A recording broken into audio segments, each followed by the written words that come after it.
13ই June মানে শনিবার 2026 সকাল সকাল আমরা উঠে পড়েছি। চোখে মুখে জল দিয়ে এসে বসে গল্প করছি এবং অপেক্ষা করছি যে দিল্লি স্টেশনটা আসতে আর কত দেরি। মনের মধ্যে তো উত্তেজনার লাড্ডু একদম টকবক টকবক করে ফুটছে, ওটাটাই স্বাভাবিক। ইতিমধ্যে চলে এসেছে আমাদের ব্রেকফাস্ট। যদিও বাড়িতে এত সকালে ব্রেকফাস্ট আমাদের হয় না। চলুন দেখে নিই কী কী দিয়েছে রাজধানীতে। আমাদের জন্য ব্রেকফাস্টের আয়োজন করেছে কী কী, আমরা তার এক ঝলক দেখে নিই। অনেক কিছু দিয়েছে।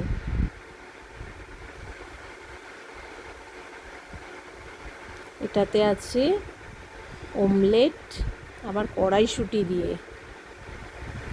এটা কি বেরোচ্ছে দেখি, পাউরুটি, বাটার, এটা সস, আগেরটা ছিল একটা ড্রিঙ্কস, এটা দুধ চা, লিকার চা, যে যেমন খাবে। চলো ট্রেনে চলতে চলতে আমার তো মানে কি বলবো, এত ভালো লাগছে, কোনো কিছুই করতে হচ্ছে না, মুখের সামনে খাবার চলে আসছে। এর থেকে ভালো কিছু বোধহয় আর হয় না।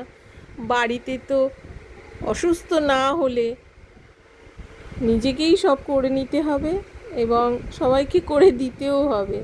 কদাচিৎ কস্মিনকালে মেয়েদের মুড ভালো থাকলে তবে তারা বানিয়ে দেবে, নচেত নয়। হাজব্যান্ড দেয়, মিথ্যে কথা বলবো না, তবে সেটা অসুস্থ হলে। সুস্থ থাকলে কি আর নিজের সংসারে চুপ করে বসে থাকা যায়? খুব ভালো লাগছে, আরও বেশি ভালো লাগছে ওই জন্য। কোথাও বেড়াতে গেলে তো এটাই মজা, চুপ করে বসে থাকো আর টাইমে টাইমে খাবার চলে আসবে তোমার মুখের কাছে। দেখতে দেখতে অনেকটা কিন্তু এগিয়ে এসেছি, আমাদের নামার সময় হয়ে এসেছে।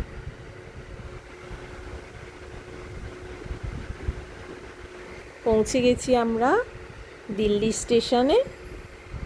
কুলি তো করতেই হবে, এত লাগেজ নিয়ে তো বয়ে নিয়ে এসেছি, এত জামা কাপড় পরবো কি না জানি না, সেটা শেষে, ট্যুরের শেষে বোঝা যাবে কি পোশাক পরলাম আর পরবো না, আর তার জন্য কতগুলো ব্যাগ আমাদের এক্সট্রা হলো। দিল্লি স্টেশনে নেমে আমরা এবার আমাদের ওখানে একটা গাড়ি বুক করে নিয়েছিলাম আগে থেকে, তাতে করে আমরা এখন চলেছি দিল্লিতে। আমরা আজকে এক রাত থাকবো সেই হোটেলের উদ্দেশ্যে। আজকে দিল্লিতে এক রাত থেকে কাল সকালে ফ্লাইট ধরে চলে যাব লেতে। তাই আমরা চেষ্টা করেছি দিল্লি এয়ারপোর্টের কাছাকাছি কোনো হোটেলে থাকতে, তাহলে সকালে এয়ারপোর্টে পৌঁছতে আমাদের সুবিধে হবে। তা এখন সেই পথেই আমাদের যাত্রা, দিল্লির পথ ধরে। নতুন জায়গা, এর আগে এসেছি দিল্লিতে, কিন্তু এখন যেখানে যাচ্ছি এয়ারপোর্টের কাছাকাছি কোনো একটা হোটেলে, সেইটা নতুন হোটেল স্মার্ট ইন। ড্রাইভার দাদারও অচেনা, সুতরাং লোকেশন পেলে আমরা সেখানে পৌঁছানোর চেষ্টা করছি। দেখি কতক্ষণ সময় লাগে পৌঁছতে।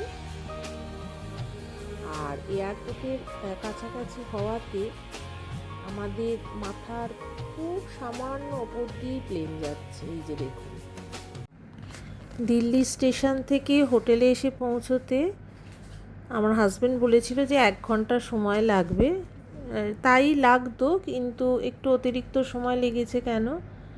যেহেতু ড্রাইভার দাদার জানা ছিল না হোটেলের লোকেশনটা ঠিক কোথায়, তাই উনি অনেকটা এগিয়ে গিয়েছিলেন এয়ারপোর্টের দিকে আরও। আবার পরে ব্যাক করে আসতে হয়েছিল বলে একটু বেশি সময় লেগেছে। যাই হোক, লাগেজগুলো তুলে দিয়ে উনি চলে গেছেন। এবার রিসেপশানে সমস্ত ফর্মালিটিস করে তারপর রুমে যাওয়া এবং ফ্রেশ হওয়া। যতক্ষণ না ফ্রেশ হওয়া যাচ্ছে ততক্ষণ ঠিক ভালো লাগছে না। সকাল থেকে আমরা ওই জন্য সেরকমভাবে কিছু খাইও নি, ফ্রেশ না হলে ওরকমভাবে খেতে ইচ্ছেও করে না। তাই চেষ্টা চলছে যত শীঘ্র সম্ভব সমস্ত কাজকর্ম মিটিয়ে আমরা যাতে রুমে চলে যেতে পারি। তারপর ডিসিশান নেব যে এই হোটেলেই খাবো না বাইরে কোথাও খেতে যাব। না, আমাদের আর ফ্রেশ হওয়া হলো না। তার কারণ আগে থেকে সমস্ত বুক করা সত্ত্বেও এই হোটেলের ব্যবস্থাটা এতই অনুন্নত যে এরা এখনও ঘর রেডিই করতে পারেনি। যেহেতু এয়ারপোর্টের কাছেই হোটেলটা, তাই এই সমস্ত হোটেলগুলোর এত চাহিদা যে এরা আগে থেকে আমরা বুক করেছি তৎসত্ত্বেও এরা রুম রেডি করেনি। আর রুম যেভাবে তাড়াহুড়ো করে রেডি করেছিল তাতে আমাদের পছন্দও হয়। তাই আমরা আবার করে বললাম ভালো করে পরিষ্কার করতে, বেডশিট পাল্টাতে, কারণ হোটেলের বেডশিট বেশিরভাগই সাদা হয়, সেখানে সামান্যতম নোংরা থাকলে ইউজ করা যায় না, তাতে দেরি হয় হোক। তাই আমরা বেরিয়ে পড়লাম ওই ঠেকো রোদ্দুরে। দিল্লির পার্বণীতে গিয়ে আমরা দুপুরে মধ্যাহ্নভোজ সারলাম। মধ্যাহ্নভোজ বলতে কিন্তু আমাদের ভাত থাকবে এটা কোনো নয়, আমরা যখন যেমন পাই তাই দিয়েই আমাদের পেট ভরে।